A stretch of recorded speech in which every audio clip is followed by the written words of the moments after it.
আলাইকুম বন্ধুরা, কেমন আছেন? আশা করি আল্লাহর রহমতে ভালো আছেন। আমরাও ভালো আছি আলহামদুলিল্লাহ। তো আজকে ফারহানের বাবা নিয়ে আসলো একটা বড় সাইজের পাঙ্গাস মাছ। এটা নদীর পাঙ্গাস না, পালাই পাঙ্গাস, কিন্তু আমাদের এলাকার ঘেরে পালা। তো এটা আশা করি বন্ধ হবে না, কারণ এখানে কোনো ময়লা খেতে দেয় না, একদম স্বচ্ছ পরিষ্কার পানি। তো বড় সাইজের, এতক্ষণ জীবিত ছিল, কিছুক্ষণ ওয়েট কইরা তারপরে করতে নিয়ে আসলাম যাতে একটু নড়াচড়া বন্ধ হয়। আর এই যে এই পাতাগুলো নিয়ে আসলাম, এটা দিয়ে ঘষে একটু পরিষ্কার করে তারপরে কুটবো। তো পাঙ্গাস মাছটা একটু জায়গায় জায়গায় কালো কালো থাকে, সেজন্য যে পাতাটা দিয়ে, এই পাতাটার গায়ে একটু ধার কাটা কাটা, এটা দিয়ে একটু পরিষ্কার করে নিব, তারপরে কুটবো। তাহলে একটু দেখতে সুন্দর হবে, কালা ভাবটা থাকবে না। এটা যদিও ততটা কালো না, পরিষ্কারই আছে, দেখতে একটু চকচকা।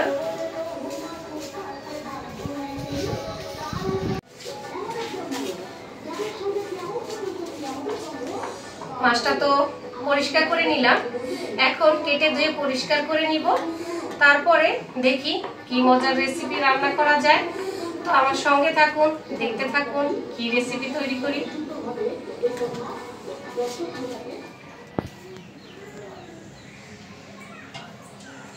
কোটা বাটা শেষ করে চলে আসলাম রান্না করতে। তো পাঙ্গাস মাছটা তো খুবই বড় ছিল, খুব কষ্ট করেই কুটলাম। বড় মাছ তো বাসায় কোটা কষ্টকর। তো আজকে আমি পাঙ্গাস মাছের পেটির মাছ রান্না করব। পেটির মাছটা একটু তেল তেল হয়, অনেকেই পেটের তেলওয়ালা মাছটা খেতে পছন্দ করে। তো আমি পেটের মাছগুলো আলাদা করে নিয়েছি। আজকে এই পেটের মাছটা ভুনা করব। আমাদের বাংলাদেশে গ্রাম অঞ্চল বলেন, শহর অঞ্চল বলেন, সব জায়গাতেই মা বা শাশুড়ি মেয়ের জামাইকে এবং ছেলেকে আদর করে পেটের মাছ খাওয়ায়। এটা খুব কি বলে আদরের জিনিস আর কি। তো এই মাছের সাথে আমি করব নদীর গুড়া মাছ দিয়ে একটা চচ্চড়ি। সেজন্য আমি কুটে নিলাম আলু, বেগুন আর পুঁই শাকের ডাঁটা চিকন করে কেটে নিছি। এর উপর একটু দিয়ে দিব ভেন্ডি আর পুঁই শাক, ওগুলো সব কেটে দিয়ে পরিষ্কার করে নিয়েছি। এখন আমি রান্নায় চলে যাব। প্রথমেই পাঙ্গাস মাছটা ভুনা করে নিব। তো সঙ্গে থাকুন, দেখতে থাকুন।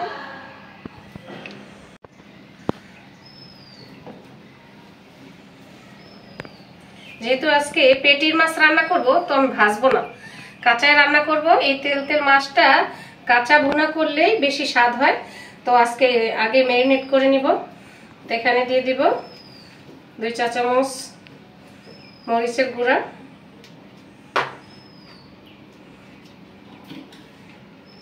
1 চামচ হলুদের গুঁড়া,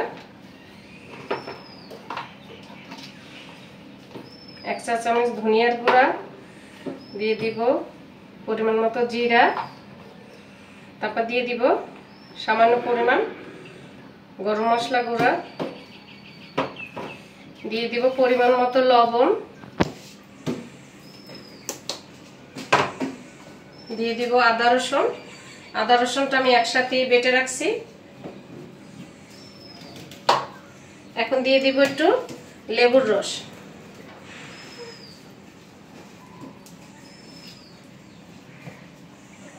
সব মশলা দিয়ে আমি একটু মাখায় রাখবো।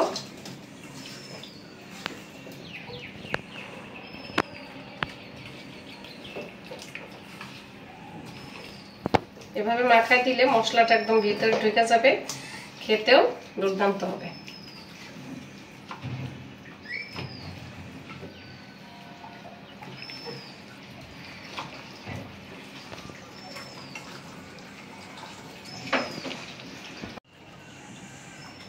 আমি মশলাটার সাথে মাছটা ভালোভাবে মাখায় দিলাম। এখন কিছুক্ষণ রেখে দিব, মাছটা বসাই দিব। তো জালটা ধরে নিয়েছি, এখন কড়াইটা বসাই দিব। বিসমিল্লাহির রহমানির রহিম। কড়াইতে দিয়ে দিব সয়াবিন তেল।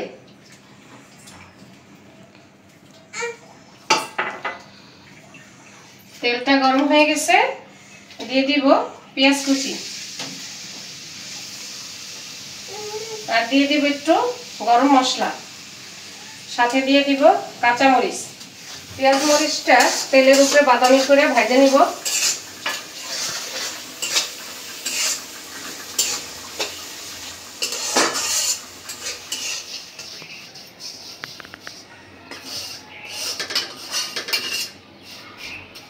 পেঁয়াজটা বাদামি করে ভেজে নিয়েছি। এখন আমি মাখানো মাছটা এই তেল পেঁয়াজের উপরে দিয়ে কষাই নিব।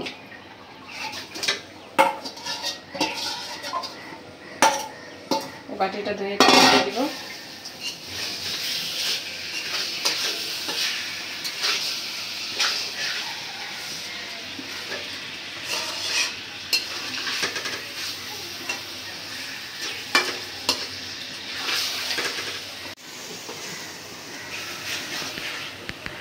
তেলের উপরে পেঁয়াজটা বাদামি করে ভাজা, তার সাথে মাছটা দিয়ে আমি ভালোভাবে কষাই নিলাম। এখন ঝোল দিয়ে দিব।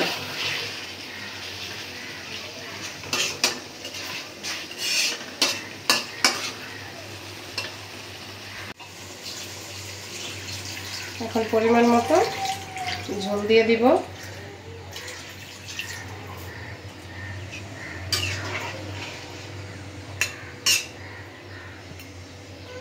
হয়ে গেছে ঝোল দেওয়া, এখন ঢাইকে দিব।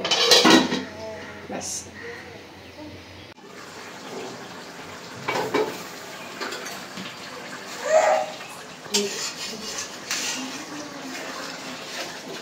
মাছটা আমার হয়ে গেছে, একটু জিরা গুঁড়ো দিয়ে নামাই নিব।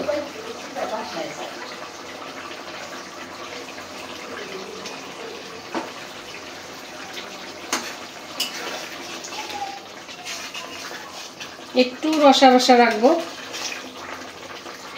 একেবারে শুকনা শুকনা ভোনা না।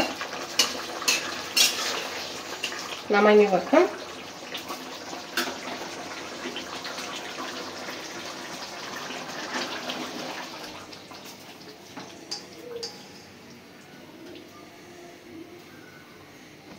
মাছ ভোনাটা হয়ে গেছে, এখন চচ্চড়িটা বসাই দিব।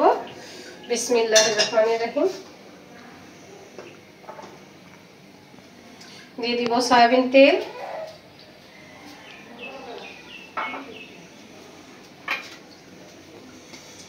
তেলটা গরম হয়ে গেছে। এখন দিয়ে দিব পেঁয়াজ কুচি, আর দিয়ে দিব কাঁচামরিচ। পেঁয়াজ কাঁচামরিচ একটু ভাজা নিব।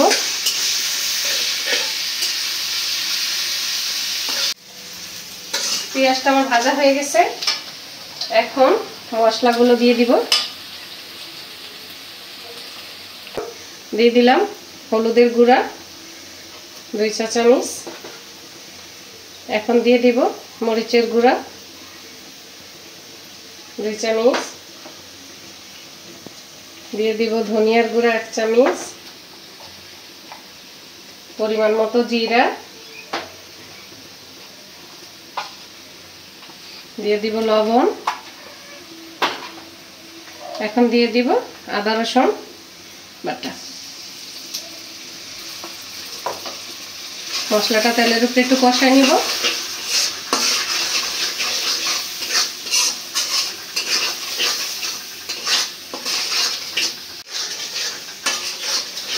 মশলাটা কষানো হয়ে গেছে, এখন চচ্চড়িটা দিয়ে দিব। এটা চচ্চড়ি করতেছি, এজন্য আমি পেঁয়াজটা বেশি ভাজি নেই। চচ্চড়ি পেঁয়াজটা কমই ভাজতে হয়। এখন চচ্চড়িটা দিয়ে একটু কষাই নিব।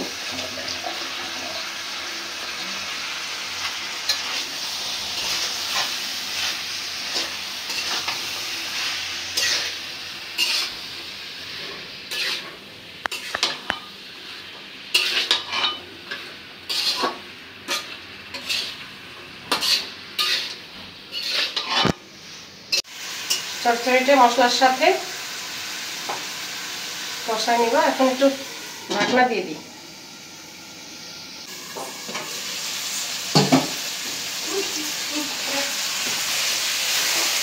চচ্চড়িটা আমার কষানো হয়ে গেছে, এখন জল দিয়ে দিব।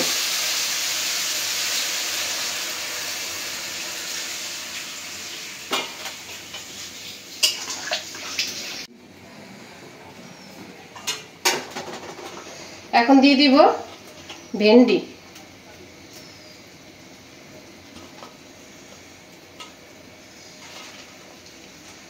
দিয়ে দিব শাক। চচ্চড়ির উপরে পুঁই শাক দিলে খুবই সুস্বাদু হয় চচ্চড়িটা।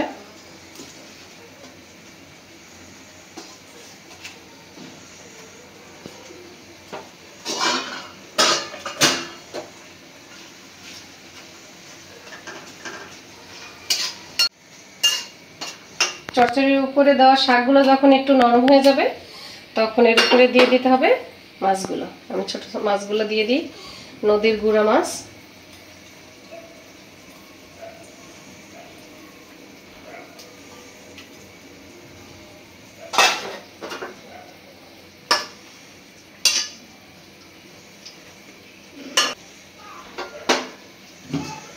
এখন ঢাইকা দিব।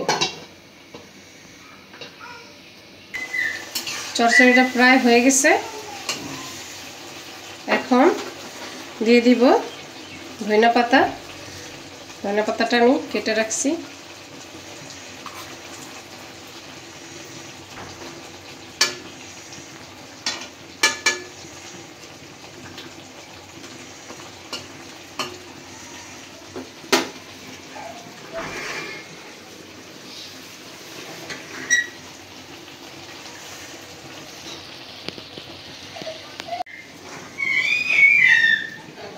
হয়ে গেছে আমার গুঁড়া মাছ চচ্চড়ি। রান্না শেষ করলাম, মেয়ে তো ঘুমায় আছে, তো আমরা খাবারটা খেয়ে নিই। তো প্রথমে সবাইকে চচ্চড়ি দিয়ে দিই।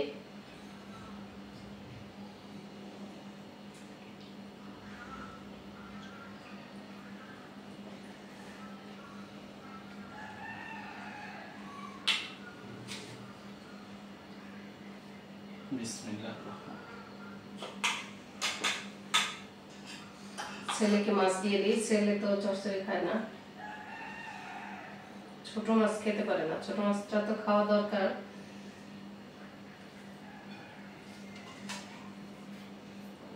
যখন আমি খাইয়ে দিই তখন ওরে ছোট মাছটা খাওয়াই।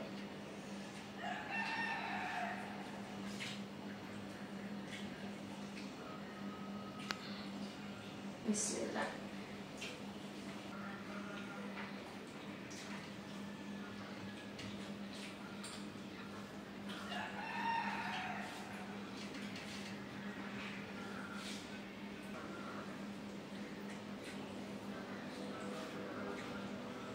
চচ্চড়িটা দারুণ হয়েছে। নদীর গুঁড়া মাছ আর সাথে পুঁই শাক দিলে তো চচ্চড়ি এমনিতেই মজা হয়।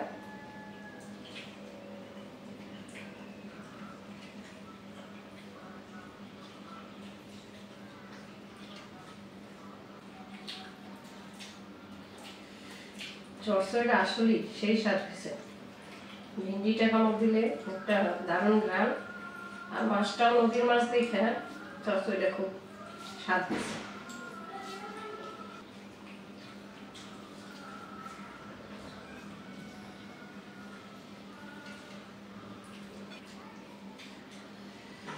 মাছটাও দুরন্ত স্বাদ হয়েছে, বোঝাই যাচ্ছে না যে এটা পাঙ্গাস মাছ রান্না করছি। পাঙ্গাস মাছটা অনেক বড় ছিল, জন্য একদম কি বলে পেটির মাছটাও বড় হয়েছে এবং তেল তেল আছে।